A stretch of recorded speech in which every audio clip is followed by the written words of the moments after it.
Friends, Romans, and countrymen, lend me your ears. No, that's the wrong introduction. Good morning, ladies and gentlemen, and the press. I'm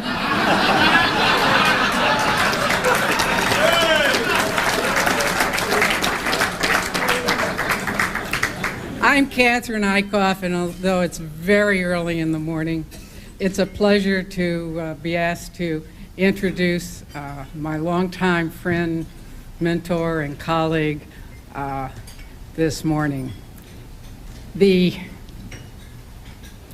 chairman, when he was sworn in 1987, I expected to have a very long tenure. And for those of you who may be worried about his retiring in the summer of the year 2000, remember he can serve until 2006.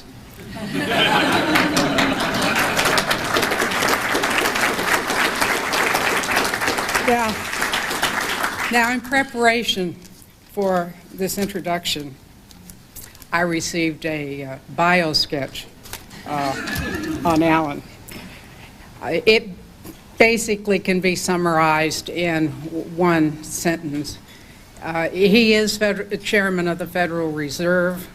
He was born, he was educated. He was chairman of the CEA. He served on many commissions and advisory boards, as well as boards of directors of several major corporations. And as we all know, he headed a New York economic consulting firm. Now, in my view, this left out the essentials of his career. So I would like to just fill in a few of those points this morning. 1953, he founded Townsend Greenspan, the first consulting firm devoted solely to economics and industrial clients, and particularly business economics. In 1958, he was one of the founding members of the National Association of Business Economists. 1962 was a particularly spectacular year. He hired me on a temporary basis until he found me, recommended me for a job in Washington some 20 years later. Now, I of course take full credit, well, at least part of the credit, for all of his success since that time. Now, he continued to work with NABE in the 1960s, joining the then council, now board of directors, in 1966. 1968, being named a fellow of NABE for his work on the council and his contributions to business economics. And in 1968, he was also named vice president of the association, and went on to be president in 1969-70.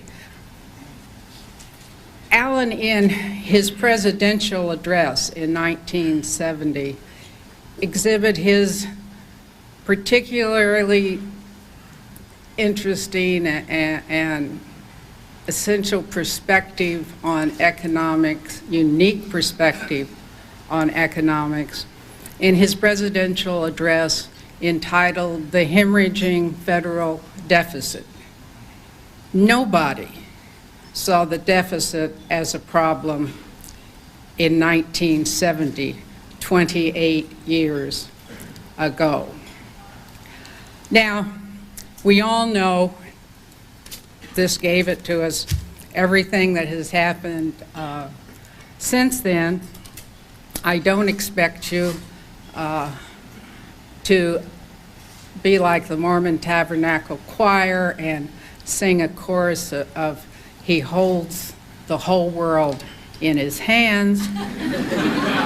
But let us give a very warm welcome to our own Alan Greenspan.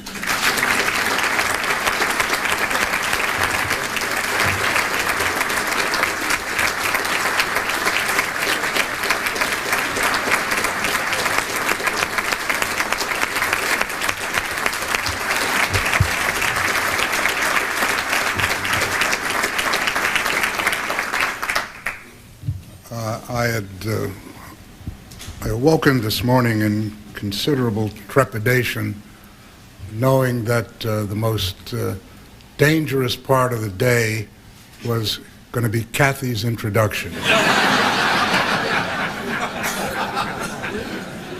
I'm delighted that I barely made it. And there's an awful lot of other stuff she could have said, which would have meant that I didn't make it. I do wish to, however, alter some of her perception. She didn't exist as a senior officer of Townsend Greenspan and Company for 20 years on a temporary basis. I vaguely recall that one of those years, sort of maybe towards the end, for all I remember, that something more permanent arose. Any event, I'm here to talk about the economic outlook for the United States because that's what we do for business. And I mean that in several different ways. It's pretty obvious, I think, that the outlook for 1999 for the U.S. economy has weakened measurably in the aftermath of the Russian devaluation and debt moratorium. The building sense of stability in international markets has been undermined as the belief that the Asian contagion had moved into remission has been proved quite wrong. The result of this, as I'm sure you're all acutely aware by now, has been a very dramatic change in the whole risk profile of the world. Clearly, the size of the Russian economy, either in real terms or in financial terms, can scarcely be an element which would engender the types of consequences that have occurred subsequent to that moratorium. So what we're looking at is a really far more fundamental shift in attitudes, which the Russian episode essentially, for which the Russian episode was essentially the triggering mechanism. What we have seen, as I'm sure those of you who watch these data daily are acutely aware, is really starting in mid-August, almost concurrently with the Russian moratorium, so-called stripped Brady bonds, that is, dollar-denominated issues whose basic obligation is that of the host country, escalated very sharply in yield relative to U.S. Treasuries, all representing essentially credit risk in the issuing country. If you look across the spectrum beyond dollar-denominated issues in the United States and look, for example, at the 10-year swap rates, which, as you know, is the spread between the yield on, or I should say the cost to banks in particular areas, less the sovereign credit rating, rated issue of that particular country, they've all gone up. So it's an issue of yield spread expansion, which really cuts far more across the world spectrum than merely dollar-denominated issues, which we, as our general want would have us do, would be our fundamental concern. When you get beyond the rest of the world and come very specifically to the United States, we see a phenomenon that I suspect that none of us in the room have seen before. At least since I have more gray hair, what's left of it, than most, and have been effectively looking at the American economy on a day-by-day basis for almost a half century. I've never seen anything like this. This is really quite an unusual phenomenon, and it shows up in a variety of different ways. The most obvious one is that we're seeing a fairly dramatic increase in spreads of junk bonds, so to speak. And even though the investment grade issues, say BAA down to AAA, or up to AAA, I should say, while those yields have actually gone down, they've gone down nowhere near the extent to which U.S. Treasuries obviously have declined. And it's basically the spread itself which is the ultimate measure of risk aversion. Because what the episode that comes out of the Russian experience has created is a major shift towards risk aversion pretty much throughout the world, as exhibited mainly in the financial markets. If you go further and you look at a number of different other spreads, they're all showing the same thing in the United States. Commercial paper or euro-dollar yields vis-a-vis the Treasury bill rates have opened up, all incidentally at the same time, reflecting the mid-August sort of quantum shift.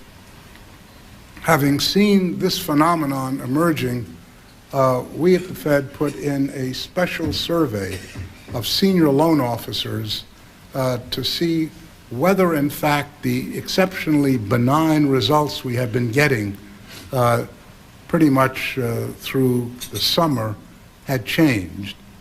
And indeed, as I'm sure you know from publications we've put out, we have seen a major shift amongst the larger banks, specifically towards tightening credit standards, but it is essentially against larger companies.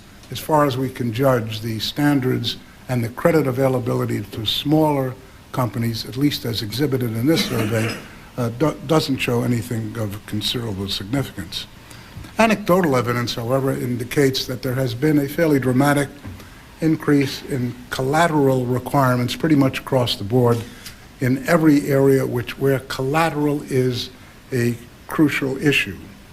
And as one might expect, as a consequence of all of this, the issuance of long-term debt or intermediate debts have all gone down fairly dramatically. Obviously, in the junk bond area, it's dried up really quite significantly. But it has even gone down in investment grade issues, despite the fact that yield spreads have net on balance gone down for investment grade, even though obviously far less than corporates. As a consequence of this, we're seeing good deal more of the financing in the United States moving into the shorter end of the market. The commercial loans out of banks, for example, in September just tilted up sharply, and commercial paper issuance has been fairly significant. So that what we are looking at is a marked moving back into shorter-term financing, which is what ordinarily one would expect to see when you see a significant degree of risk aversion emerging in the context of the type of markets that we are looking at. I had argued, in fact, quite extensively in the last 2 or 3 years, that the markets were becoming too complacent about risk. That is, I argued, using these same data, that yield spreads had gotten down to negligible proportions and that the usual normal pricing of risk in the debt markets was obviously lacking. Well, that has changed, and it has changed. I mean, if there was a dime to turn on, it did. And it has been a fairly dramatic, broad, and as yet seemingly incomplete adjustment. There are fluctuations up and down in the Brady yield spreads, but here, junk bond spreads continuing to open up. All of the short-term measures of yield, of risk aversion, I should say, are still opening up. So this thing hasn't come to an end yet, but even so, we've reproduced some of the spreads that we haven't seen for years. In fact, you go back to 1991 and earlier in certain cases. The thing which I think I want to emphasize here, even though this is not the way we usually do the calculations, is that the appropriate calculation, which invariably uses Treasury issues as the denominator or as the base against which the spreads are being calculated, obscures a very important trend, and that is the distinction between risk aversion on the one hand and the desire for increased liquidity on the other. Specifically, we ought to be measuring risk aversion solely by using the particular instrument, whether it's a junk bond or commercial paper or whatever, against an illiquid, riskless U.S. Treasury equivalent. The reason I say that is one of the other aspects of this post-Russian adventure has been a fairly dramatic shift towards pure liquidity protection desires, as distinguished from risk aversion. And we know it in a number of ways, but very specifically, there are, as a number of you people in the market are aware, what we call on-the-run U.S. Treasury issues. That is, those are the issues that for, say, 30 years have just been issued by the U.S. Treasury.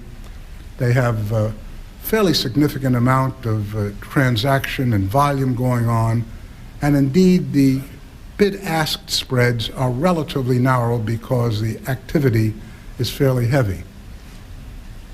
Off the run, meaning, say, just the immediately preceding issue, which is effectively the same maturity, will be yielding normally 3 to 5 basis points higher, and that differential is a liquidity premium, pure liquidity, no risk, because obviously all those issues are riskless instruments. We see a similar story when we look at the so-called TIPS, that is the Treasury Inflation Protected Securities, whose yield, remember, it's a real yield. It's essentially supposed to be a nominal yield less an expected projection of what the BLS will publish in the Consumer's Price Index. I basically say, I didn't use the term inflation because inflation is getting ever more difficult to measure in all its various respects, but very specifically what the instrument is an endeavor to get a forecast of the CPI. Now, if you match the nominal equivalent of, say, 10 or 30-year maturities, and you take the nominal versus the real, one would expect you're getting an inflation forecast. Well, I suspect that when you look at the 30-year gap and you see that the real yield is about 3.6%, that's what the actual security sells at currently, whereas the nominal is 4.8. Actually, it's 4 3/4 this morning, the last time I looked. You get 1.2% difference. Now, I know of nobody, I especially suspect in this room, who would dare put down a 30-year forecast of the CPI as 1.2%. And the answer, of course, is that that is not what that series is showing. What it is showing is that there has been an explicit illiquidity premium in the actual issuance. In other words, the 3.6 is not a real interest rate in the way we economists normally use the term. It's the real interest rate plus a significant illiquidity premium, which has risen measurably, as best we can judge, again since mid-August. The reason the distinction between risk aversion and liquidity protection is so crucial is that they are measuring two very importantly different types of economic phenomena, and it's important for us as forecasters to make the distinction because the signals that they give are really quite different. Risk aversion is a positive, conscious, calculated adjustment that the risks of security A have risen or fallen relative to the risks of security B. Liquidity protection, however, results not from a judgment, some conceptual insight, but rather a loss of knowledge, that is, a destruction of what one perceived to be that they knew about. As a consequence, what is occurring is a broad area of uncertainty or fear. And when human beings are confronted with uncertainty, meaning they do not understand the rules or the terms of the particular types of engagement they're having in the real world, they disengage. When you're crossing the street and you're uncertain as to whether a car is coming, you stop, you disengage from that particular process. And when you are uncertain about commitments in the marketplace, you disengage. And since most of our markets are net long, in the sense that they're not a zero-sum game, disengagement of necessity means that prices fall. But what is crucial about this distinction is that the individuals who are moving from, let's assume, the illiquid U.S. Treasuries to the liquid, on-the-run, liquid issues are basically saying, I want out. I don't want to know anything about whether a particular investment is risky or not. I just want to disengage. And the reason you go into these liquid instruments is as that is the vehicle which enables one to disengage as quickly as possible. The importance of this, very specifically in the international markets, is that it has tended to flatten the risk aversion judgments. I mean, in the abstract, if there was only liquidity protection in market actions, all investments would sell equally with respect to risk because no one would be making any distinctions. And indeed, there are a number of senior policymaking officials in a number of emerging economies who are basically arguing effectively, we do everything exactly right. We haven't changed what we have done in the last 6 months. In fact, we've improved our policy. And what's happened is we've been hit by this tsunami coming from Asia, and we have under very significant stress, and we cannot borrow in the private markets. The notion that that is true is clearly not demonstrated by the figures. We do know that if you look at the various different Brady spreads, they've all moved up, but the levels are quite different, and indeed there are certain countries which seem to be far less subject to the problems of risk aversion than others, so that the argument that there's been some flattening is partially true, but only partially. But the important issue is that what we have involved here is a more virulent form of erosion in the sense of liquidity protection than risk aversion. Risk aversion may be exceptionally difficult for the people who are at the top of the risk, but it's still a rational, market-calculated, market adjustment process. A major shift towards liquidity projection is really not a market phenomenon. It's a psychological, it's a fear-induced psychological response. And markets cannot effectively function in an efficient manner in that environment because obviously if we're looking at market and consumer preferences working their way through the price structure, that's the way one effectively creates a sensitized system in which the allocation of goods and services basically are maximized relative to consumer preference schedules. So what we are looking at here is still a major shift in risk and a budding rise in illiquidity protection, which still hasn't taken on a significant dimension. Having said all of this, we are far short of anything that could resemble a credit crunch in the United States. To be sure, there are all sorts of difficulties. Lots of people are having borrowing, but it is by no means evident that this is having as yet a significant impact on the real variables.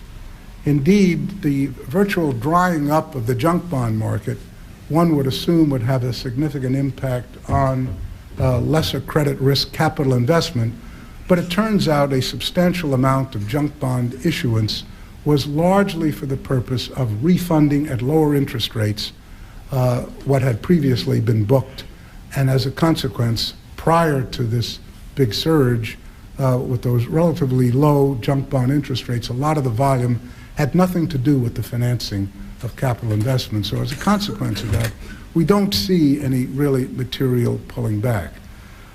In fact, if you look at the physical aspects of the economy as a whole, it is very difficult to find any real variable impact as yet. To be sure, the payroll data that was released on Friday showed significant slowing, but both the initial claims data and anecdotal evidence still indicates that we are still confronted with fairly tight labor markets, and labor markets which are still putting some pressure, if perhaps not accelerating, on the overall wage structure, an issue if I have a moment I'll get to in a minute.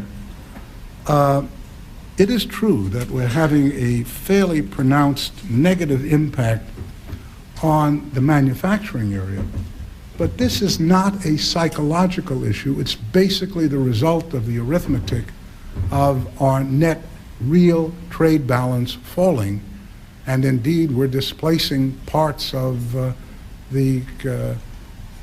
parts of domestic demand effectively with imports. I mean, in fact, the only statistic of the last 3 weeks which really shows, I mean, a real statistic is distinct from the financial data. The only statistic which shows a real dip is steel ingot production. And that's one of the reasons we happen to have that weekly, so it's a lot more available. But the point at issue here is that we do not yet see the impact of what is this whole looming sort of somewhat scary psychology which occurs as a consequence of all of these data. And if you read the newspapers in the morning, which are filled with all the awful stories of what is happening, one gets the impression that the economy has collapsed and we might as well all go home and go fishing or something like that. The truth of the matter is that we are still seeing a fairly significant continued momentum that is occurring as a consequence of previous major expansions in specifically the wealth effect and a whole variety of areas related to this extraordinarily extended bull market. It is the case that we are beginning to see anecdotal evidence of, because of the increased perception of risk, that some capital projects are being scaled back a little bit, delayed. We do see a flattening but very little deterioration in non-defense durable goods orders, which essentially have over the years matched capital appropriations. To be sure, orders for non-residential building have been going down rather appreciably really since close to the beginning of the year. And that is something which is really, in a sense, unrelated to this new episode. What is related and which is going to be relevant is that this risk aversion is showing up as increases in equity premiums and the cost of capital for capital investment. I mean, if it's going to filter its way into our econometric models, which spew out the presumed outlook for the rest of the next 2 years, the key area that is impacted is clearly in the cost of capital. And what we have seen is a fairly dramatic increase in the cost of equity capital. And indeed, if you believe these really quite non-believable expected earnings per share increases over the next 3 to 5 years, which have not changed through all of this particular period, then you get a pronounced increase in equity premiums. That is, the premium in the market for equity issues over the riskless rate of return. And that has risen quite dramatically in the most recent period. Obviously, it's the result of the stock market going down dramatically, while neither riskless interest rates nor expected long-term earnings have changed all that much. The decline since the stock market peak probably reflects, offset in part by some increase in capital gains. I should say, let me put it this way. The net wealth effect for all financial variables, for all financial products, I should say, is about $1.5 trillion since the stock market peak. This is a calculation based on trying to make judgments of what the losses are in equities by U.S. holders, less the relatively modest but not insignificant gains in bonds. Some of this net is coming out of pension funds, which, since they have no liabilities, theoretically don't have any really important impact. But the biggest share by far is in households and mutual funds net. And that's one of the reasons, essentially, is that the concentration of equity instruments relative to debt instruments in these areas puts a greater weight on the equity decline as distinct from the rise in overall, essentially, private bond capital gains, which, remember, for investment-grade issues, still reflect some decline in interest rates despite the huge increase in spreads.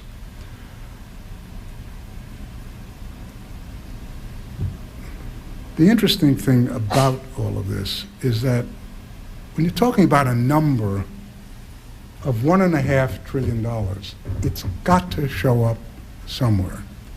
This is not a zero-sum game.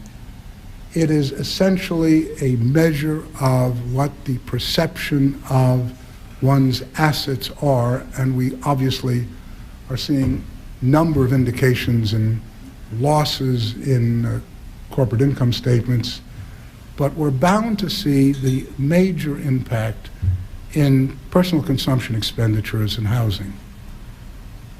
I don't know how all of your models essentially capture the so-called wealth effect, but it's pretty obvious for any type of evaluation that the sharp rise in stock prices over the years up until the summer has been a major factor, galvanizing consumer expenditures and holding up housing sales to levels which seemed beyond anything the demographics would have suggested could be supported. So what we are looking at is an economy which is far more driven by balance sheet and asset values. And just as we had a virtuous cycle going up on the upside, we have seen that virtuous cycle disappear as we run to the other side. And as a consequence of that, one can be inclined to say that there's a major contraction in the process. I must tell you that if I read some of the reports in the newspapers about all the things that are going on, and remember, good news is really page 35. Bad news is right smack up front. For those of you who want to get an objective view of what is going on in the world, it's probably wise to put your newspapers in your inbox and leave them there for about a week, and then you can read them. You know, a week later, you'll probably get a more objective view of what is basically going on. But the truth of the matter is that we have got an economy which, as of now, I'm just looking at it as economists like to do with the real variables, which is really still quite an impressive sight.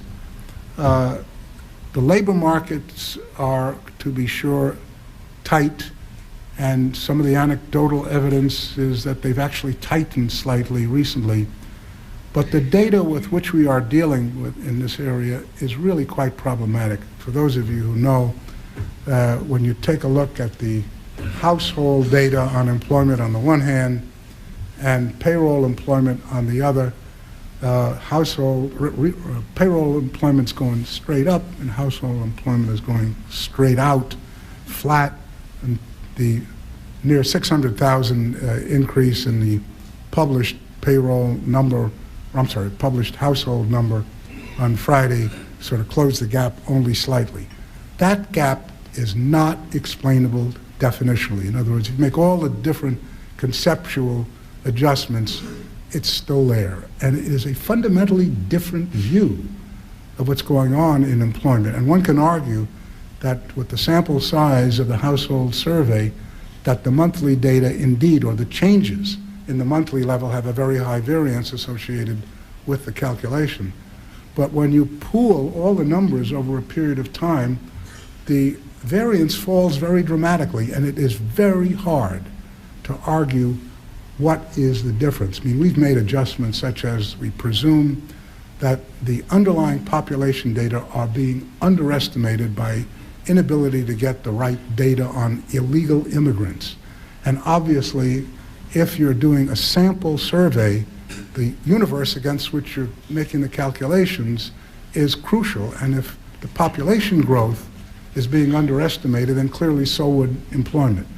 Having done all of that, we just do not explain this very material difference. What is important about this, obviously, is a judgment of how tight these markets are. But having said that, if you take a look at all of the variables on average hourly compensation, which is what we are critically interested in when we're looking at the tight labor markets, we can't come out with a clear picture. The reason I say that is if you look at the employment cost index, it looks relatively benign, but there has got to be, in the data for earlier this year, a significant amount of real wage increase, which doesn't get picked up largely because a lot of employers gave wage increases, not across the board, but basically by phantom increases in job classifications. In other words, a lot of people were elevated to better titles with new income, with new levels of income, and it was only a means to get their wages up without giving it to everybody else. So the ECI doesn't capture that, and it probably is deficient. The average compensation data are tough in the sense we're not terribly clear what the mix is. But from the point of view of doing an evaluation of inflation, we don't care, because ultimately it is unit labor costs which matter. And here the data are probably better than any of the measures of average hourly labor cost.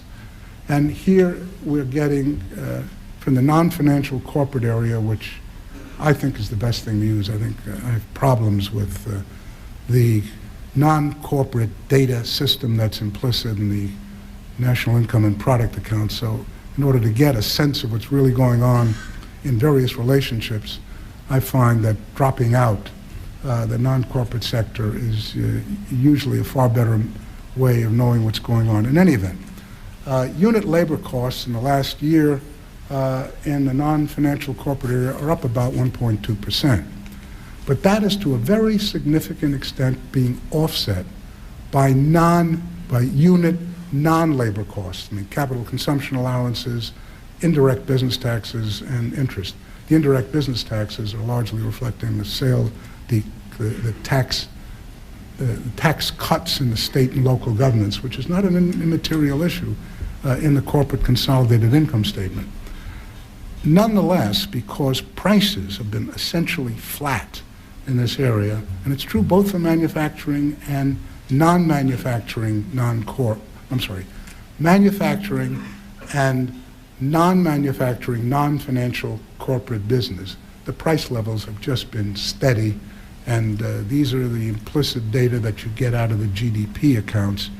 And as a consequence of that, we have seen some very modest pressure on profit margins, which have been going down over the last 3 or 4 quarters, 2 or 3 quarters, really. This has been a very unusual phenomenon, because it's been my experience over the years that when we are dealing with falling or moving profit margins, moving down in the context of still fairly good business activity, that price pressures tend to become difficult to deal with. It's not happening now, and the major reason, at least from a strict statistical balancing, is that the productivity data are behaving far better than I think any of us expected. And remember, one of the problems that we have in measuring productivity is whether or not you take it from the income side, that is gross domestic income per hour, or gross domestic product. And the major difference, of course, is this very dramatically widening statistical discrepancy. I've always been of the opinion that if you really want to know what's happening to productivity, you have to do it from the income side, because the data on profits are good, the data on prices are reasonably good, and all of the unit costs are better a measure to get the fallout. In other words, to get, if you have unit labor costs and some varying judgments of what's going on in compensation per hour, obviously productivity comes out as a residual.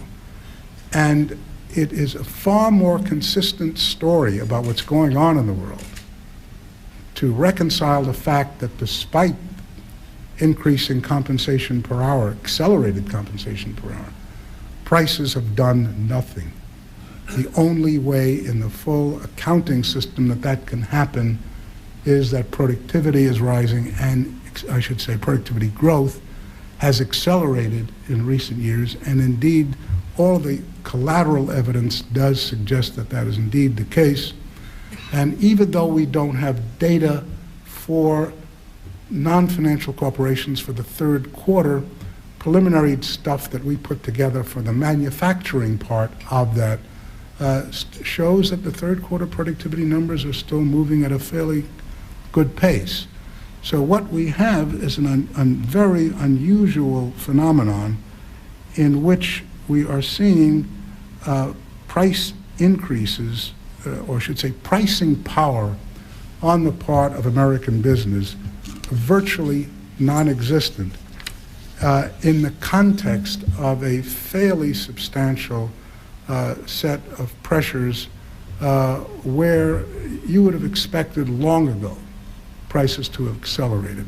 I don't recall moving this far into a business cycle expansion, with the price level, inflation rate staying down, and by some measures even continuing to fall, I do not remember this type of inflation pattern existing for this long into a business cycle pattern.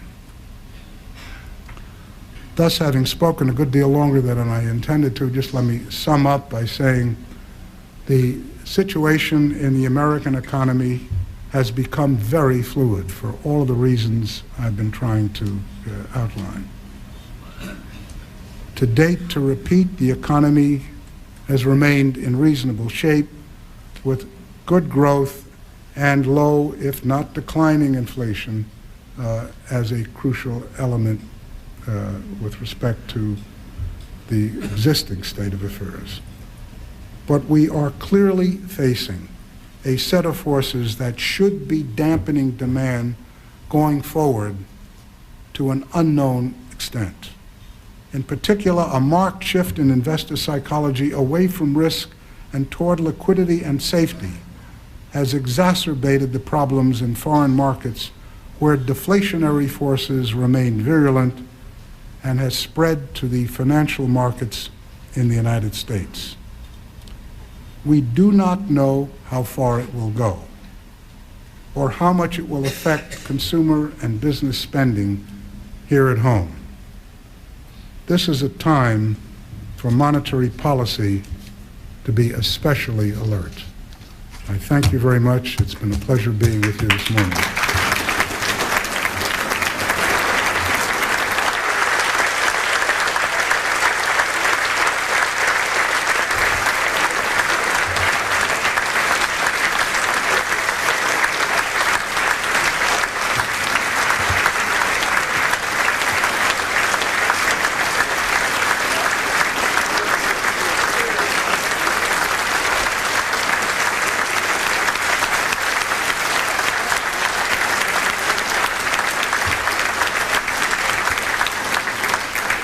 Well, on that note, and before Alan leaves us, small gift for him. It's well within the limits of, of U.S. policy guidelines. But I didn't know whether or not Andrea would want the full Mormon Tabernacle Choir in their living room. So I've got just Mahalia Jackson to remind her that you've got the whole world in your hands.